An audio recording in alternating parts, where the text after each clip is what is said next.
All right, let's get started here. My name is John Wilson. I will be your host in this course of lecture, Texas Property Code 51.001. This is going to cover key foreclosure definitions. In real estate, especially when dealing with non-judicial foreclosure, words are very powerful. The Texas Property Code uses specific terminology to define who the players are and how action must be taken. And let's talk about it. The book entry system is going to be the first thing you see as a definition. This refers to a national electronic registration system. Instead of physically recording each transfer of ownership, the book entry system, like MERS, which is a mortgage electronic registration system, acts as a nominee or placeholder for whoever currently owns the loan or who has the rights under the security instrument. Think of it something like a digital title holder for mortgage transfers. It simply records but can cause confusion in foreclosure cases. Sorry about that. So the book entry system is basically just recording. Like I said, it can stand in as a nominee for multiple reasons. And we will talk about that a little bit further. I know that's kind of a vague definition, but it is. The debtor's loan at number 2, the debtor's last known address determines essentially for sending legal foreclosure notices to. There are several that will be sent out. If the property is the debtor's residence, the address is assumed to be the home itself unless the borrower provided a different one in writing before the notice was mailed. If it's not the residence, like an investor or so what, it defaults to what the mortgage servicer has in their records, unless again the change was submitted. Very important because notices are sent out. Now, you're probably wondering what exactly is a mortgage servicer. Well, this is the party you send your payments to. They manage the loan on behalf of the mortgagee, which is the lender or note holder. Sometimes the mortgagee and servicer are the same, but not always. The servicer handles billing, payments, defaults, and often initiates foreclosure proceedings. Very important to know that. Now, the mortgagee, and we will talk about E's and Or's later, but the mortgagee, this is the legal holder of the loan. The law gives 3 possible types: the owner, holder of the security instrument, the book entry system, like the MERS, and the person assigned the mortgage or record, meaning it's filed in public records. Now, we will talk about assignees too as well. The mortgagee has the legal right to enforce the debt, including foreclosure. And we get down to the end, you'll start seeing the mortgagor. This is the borrower, the person who gave the security interest, signed the deed of trust to secure a loan on the real property. They actually pledge the property as collateral, and we'll talk about that a little bit further. Now, the security instrument is going to be the legal document that creates the lien on the property. This deed of trust, mortgages, or any contractual lien on the property grants the lender the foreclosure rights to foreclose the default. This is the legal hook that allows the lender to take the home if the payments stop. And the last 2 is going to be substitute trustee and the trustee. The substitute trustee has the power to foreclose. It's the original trustee, and the deed of trust can't or won't act. The mortgagee or servicer can appoint a substitute to carry out the foreclosure sale. Of course, the trustee, this is the neutral party named in the security instrument who has the legal authority to conduct the foreclosure sale. They hold the power of sale on behalf of the lender and the borrower. Real simple, and we'll go further into that as well. Now, next we'll look at the timeline, which should be coming on the screen here shortly, which goes on the insider look on how foreclosures are handled. Pretty simple, guys. It's not thorough, but typically when people who have the notice of sale, they are already past the 7th and 8th month, typically on the 9th and 10th month. But these are the reasons why, because there are processes that are governed by statutes and rules that must be applied. And as you can see here, like, for example, month 3, at least 8 calls and 2 letters sent out. Month 4, you see that the foreclosure. Month 5 is very interesting. The TRCP, which I have a copy of those applications, I will attach to the bottom of this video that you can review. But this is what's filed in the court. Even though it's non-judicial, this must be filed.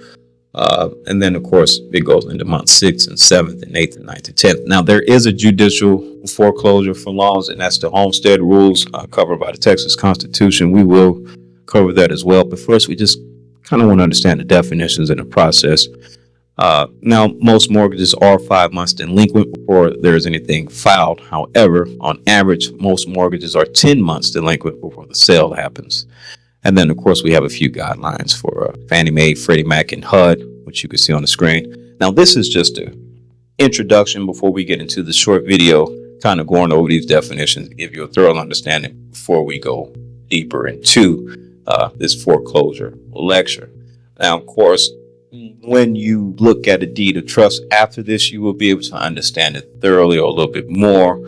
As you can see, this is a deed of trust, which we are considering a security instrument in our definition, but this is a live example that you can look and study at your own time. This particular form is actually, I believe, 7 to 10 pages. I'm not going to be able to read it verbatim, but I wanted you to see the first paragraph, which kind of explains everything within the deed, covers the amount, the beneficiary's interest, etc. And like I said, we're going to go through this a little bit more thorough. We'll talk about trustees, beneficiaries, and the trust, and the Texas procedure for non-judicial foreclosures, and kind of give you a more understanding. If you are a consultant or an investor, this is information that can help you in your field when you're helping your client. If you are a homeowner, this is definitely information you need to know. But of course, nobody's going to explain this, especially when a realtor is trying to sell you the home. They're not interested in making sure you understand how the foreclosure works, and when it happens, it's a little bit too late. So let's make sure we understand what we're getting into, because this is very important. So once again, we will go into the this a little bit deeper. This is just an introduction again to get the definitions out the way, and we will talk about this in real time right now. All right, hello. Did you get anything from that? I hope you did. I know that was very short. We're not video experts around here. We're professionals in real estate only. Now, that's why we're going to keep this video simple. I am in the Dallas market, but I'm currently in our vacation getaway in the woods of Ohio. So that's the reason for all the outdoor noise. But that's not the point. So now, I'm Jonah Wilson, the voice you heard in the video. This is an introduction. I got a dry sense of humor. I might say some things that are not funny to you, but maybe funny to me, but it's going to pertain to real estate. So this was a video over property code 51.001 of the Texas statutes or penal codes, whatever you want to call them. They are the rules that govern the foreclosure. You will know this about me. I've never been a blog type, YouTube type, even though this is a YouTube video, but I tend to get my lectures from the statutes. Statutes are public information. It's free and it's legal, and it's exactly what the courts are going to go by. Now, I've taken some contract law courses from Harvard and a few other places, so I kind of feel comfortable studying the statutes and going by them. I am a foreclosure consultant for National Overage Finders Alliance. This is our logo. You've probably seen this before, but we are creating a series to go over the Texas statutes and foreclosures, and this is the introduction. Now, I do have notes here that I might refer to because I didn't memorize the video, but I understand it was over the codes. Now, from my memory, I do understand that the first rule is the recording process. It's a record keeping thing. You have to document everything in real estate. So if you have a security instrument, say you were not a bank, say you were lending someone money to buy a house, or say you had a house and you were financing it for someone, you want to record that document. Okay, that's basically what they're saying. Record the document, identify everybody that's involved and the securities involved. Now, next was the security instrument, if I'm not mistaken, after the book entry system, which is MERS. Now, MERS was mentioned. MERS is for mortgages. It's like a security number for your loan. Some of you guys might not be homeowners. You might be investors, etc. In the banking and mortgage world, mortgage notes are signed. You have the primary market and the secondary market. For example, the banks will pool these debts and sell them to the secondary market and become mortgage-backed securities. These are assigned, and we will go into that. Like I said, I took a couple of contract law courses, but the best one was from Harvard. But when you go into the business of assigning contracts, you are an assigner. A lot of people think they're wholesalers, but you're an assigner by law. You might call yourself a wholesaler, but by the law, you're an assigner. And in the banking industry and the mortgage, they don't call it wholesaling. They assign the debt. So we'll cover that on another series when we go into contract law. But just to understand, the MERS is the number that's attached to the note that's assigned, or the mortgage that's assigned, so it can, identify itself. Anyway, that was an example used for the book entry system. Now we're going to talk about, I'm almost certain, number 2 with the security instrument. Debtor's loan address. Sorry, last known address. I think that was pretty simple. The debtor's loan address. Why is that important? Because there are timelines involved, which you've seen in the video prior, where notices have to be sent out. Well, they have to be sent out to the last known address. Is very important, because I can imagine that probably previously there were some legal issues that came up to, well, my address wasn't that address, etc., etc. So it had to be included in the statutes. But that definition is pretty cut dry. The debtor's loan last known address, if the property is the debtor's residence, it's common sense. However, you have guys like me or other investors who will buy 5 or 6 properties with a loan, but it's not their address. They live somewhere else. So it's very important for when notices are applied that the address is accurate and up to date. And for another example, we recover excess funds for people, so we need to know the address, and that's the problem. A lot of these people have the physical address where they would live, but the house is foreclosed, so now we don't know where they are. So yeah, I get it. It's important. So number 2, debtor's loan last known address, and according to the definition, in essence, the lenders can rely on what's in their system unless the borrower formally updates their address. Now, of course, they can update their address. This is pretty simple. Why this is a definition? I don't know. You need to know these things. All right. The mortgage servicer. That was number 3. All right. So the mortgage servicer is the one who will be sending out notices. You will send your payments to them. So if you got a loan through Bank of America or Wells Fargo, they might hire NOFA, National Overage Finance Alliance, to service the loan, which means that after your 3rd or 4th payment, I'll start making moves to foreclose, because in the state of Texas, there is going to be a power of sale clause in the deed of trust, which gives the power to the mortgagee to foreclose if necessary. So when we're talking about mortgage servicer, we're not talking about the person you signed the loan with. We're talking about the person who is servicing the loan, kind of like servicing the car. You have a service department, and then you have the dealership. I hope that helps. Okay, so now let's go into the mortgagee. This part, oh God, I wanted to I don't know how much time I got. See, I'm long-winded. I have to make these videos short. But when you talk about these EEs and ORs in words, it's confusing if you don't understand it. For example, let's talk about a trust. The person who establishes the trust would be considered a trustor or a grantor, and they will employ a trustee to manage the trust. So when we're talking about a mortgagee and a mortgagor, well, the mortgagor would be the establisher, which would be the homeowner, because this is where it gets very confusing, because typically people get a loan to buy a house, which is doing things backwards. I know it sounds weird, but custom in America, your parents will pass you property. They will pass you their home that they've been building, and it could have been passed to them from their parents. It could be your grandparents' old home, passed down to your parents, and now it's passed down to you. Now, over the years, that home may be worth anywhere from $300,000 to $600,000.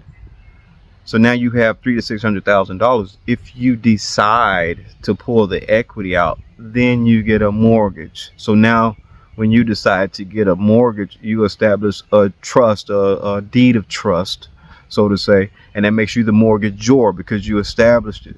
And of course, the lender would be the mortgagee. They're in charge of the loan. So when you're coming in from getting a loan first to getting a house, those terminologies can be confusing, because you'd be like, well, how is the mortgagor this and I'm the mortgagee and all this crap? But if you understand the establishments of a trust, this lingo is a lot easier. And I'm pretty sure I should squeeze some information there on how trusts are established and the parties involved. But just for this document notes, the mortgagee is the legal holder of the loan. That would be you. You hold the loan. Well, the mortgagor established that was them. The mortgagee is they hold the loan, but they have the power over the loan. I'm thinking about a trust. The mortgagee has the power over the loan, which means they can call it due, etc. But according to the statute, let's get back to the statutes. All right. The owner of holder of the security instrument. Security instrument is the deed of trust, a promissory note, etc. A book entry system, like we mentioned in number 1, the MERS. The MERS can sign. Can stand as a mortgagee. Let me say something. And a person assigned the mortgage of record.